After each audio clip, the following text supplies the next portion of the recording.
Howdy y'all, and welcome back to another project video. And today we're going to be looking at a lamp. See, it's right here. Completely right there. No, obviously it's not. I did this video when I was sick, so I couldn't really talk. I wanted to play around with the slideshow type video anyways, so I just basically took a series of pictures of it as I was restoring it. And I put in little sort of silent movie cards to let you know what I was doing. Now I know I just did a project video a few days ago, but because I was sick I did a couple things and I recorded this kind of stuff. And today, well today for you while you're watching, while this came out, I have to go do something, so this is the only way I can have a video up today anyways. Because of that, there's no proper intro because I couldn't talk for it. So I'm recording it after it's done, which is why I can't hold up what the lamp looked like. There is a proper outro that I did record. Now, I'm going to be blunt. I didn't really like doing it this way. It's okay, and I may do it in the future like this some, but I'm not really a big fan of how I did it. I think in the future I'm going to focus more on just the fast motion stuff. I really liked that, and then just basically stop to explain what I'm doing along the way. I'm going to really try and do that more in the videos. In the gramophone video, I did a pretty big section of it, and I liked it so much that I re-uploaded just the fast forward part as its own video. I really liked the way it came out. So I think I'm going to focus more on that in the future. But for right now, well, here we go.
And here we go. Plug in the new cord, and there we go.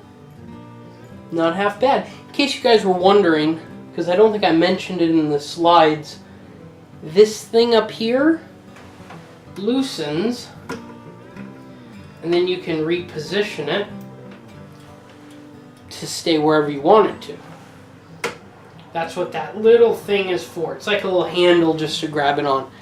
And we are done with this. It was a simple project I did mainly when I was sick. But I think it came out well, and it is beautiful. Absolutely beautiful. I love it.